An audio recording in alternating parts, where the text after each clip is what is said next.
Welcome to a whole new world, the digital classroom of Maryland Academy. A smart class like never before. Easy learning, happy children, happy families. भोला काका। The story on equality.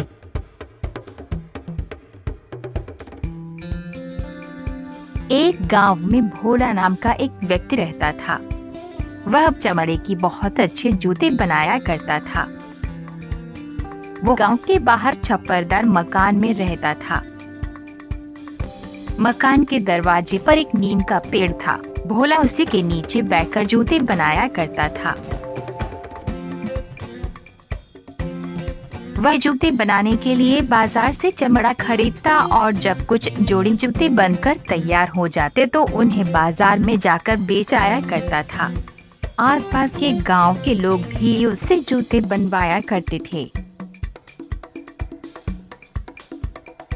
गांव के लोग भोला के हाथ से बनाए हुए जूते तो बड़े ही प्रेम से पहनते थे, लेकिन वे लोग भोला को गांव के कुओं से पानी नहीं भरने देते थे। उनका मानना था कि भोला निम्न जाति का है, उसके छूने से पानी अपवित्र हो जाएगा। इसलिए भोला ने अपने दरवाजे के सामने ही एक कच्चा कुआं बना लिया था। वह स्वयं तो उस कुएं का पानी पीता ही था, दूसरों को भी पानी पीने से नहीं रोकता था। उसका कहना था कि हवा और पानी दोनों ही ईश्वर की देन हैं, अतः उन पर सबका अधिकार है।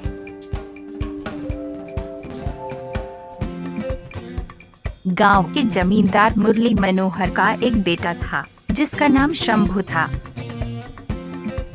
शंभू भोला को बहुत मानता था। इसका कारण ये था कि वे ऊंच नीच में विश्वास नहीं करता था।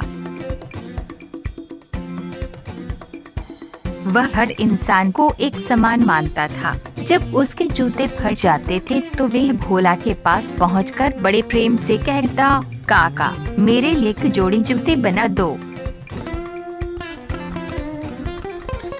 शंभू बचपन में तो भोला के बनाए हुए जूते पहना ही करता था, पर उसने उस समय भी उसके जूते पहनना बंद नहीं किया। जब वह पढ़ लिख कर डॉक्टर बन गया। जब शंभू ने डॉक्टरी पास कर ली तो उसका विवाह होना निश्चित हो गया। बारात शहर में एक बड़े धनी व्यक्ति के घर जानी थी। पिता मुरली मनोहर ने शंभू से कहा, देखो शंभू, बारात में भोला के बनाए जूतों से काम नहीं चलेगा। जाओ और शहर से अपने लिए अच्छे जूते खरीद कर लाओ। ऐसे जूते पहनकर ससुराल जाओगे तो हम सब की नाक कट जाएगी। शंभू ने अपने पिता की बात नहीं मानी। उसने कहा, पिताजी जूता कैसा भी हो उससे नाक नहीं कटती।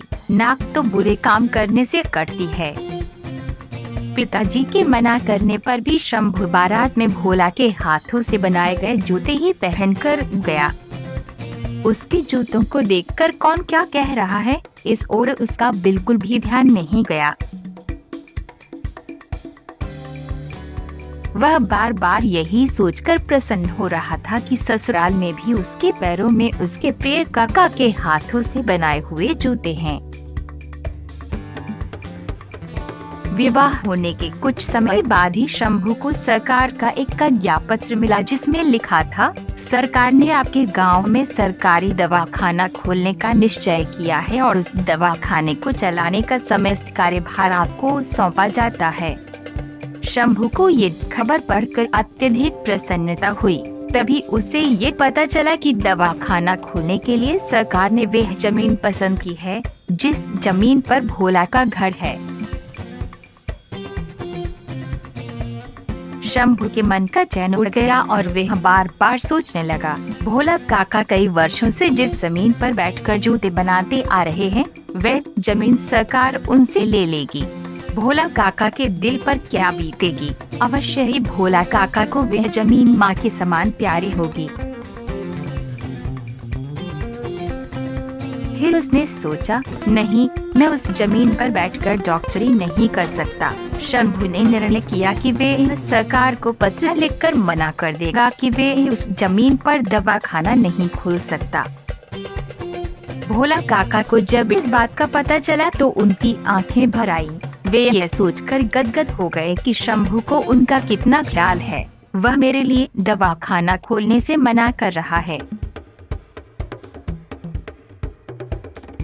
यही सब सोचकर भोला काका शंभू के पास गए और बोले, बेटा शंभू, मैं आज तुमसे कुछ मांगने आया हूँ, क्या तुम दे सकोगे? शंभू बोला, अवश्य दूंगा काका, कहिए। भोला काका ने कहा, बेटा मैं चाहता हूँ कि सरकारी दवाखाना मेरी ही जमीन पर खुले और तुम उस दवाखाने के डॉक्टर बनो। यह सुनकर शंभू का हृदय करुणा से भर गया। उसने सोचा, गांव में बड़े बड़े जमींदार हैं जिनके पास जमीन की कोई कमी नहीं है। अगर वे दवाखाना खोलने के लिए अपनी जमीन का थोड़ा सा हिस्सा दे देते तो उन्हें कुछ भी फर्क नहीं पड़ता, लेकिन कोई भी अपनी जमीन देने के लिए आगे नहीं बढ़ा।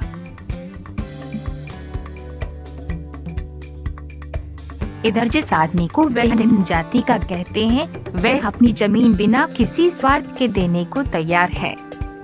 वह बोला, भोला काका, तुम महान हो, तुम सबसे श्रेष्ठ हो। गरीबों के कल्याण के लिए तुम्हारा ये निस्वार्थ त्याग सारा गांव कभी भी भुला नहीं सकेगा।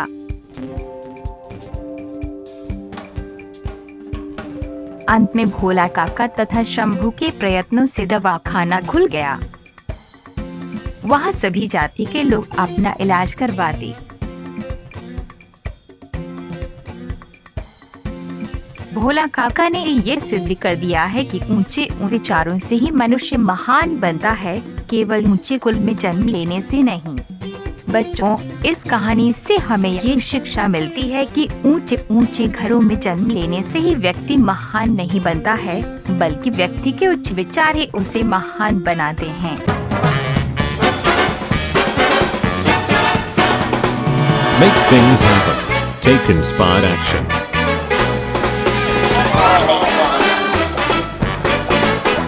Learn from yesterday, live for today, hope for tomorrow.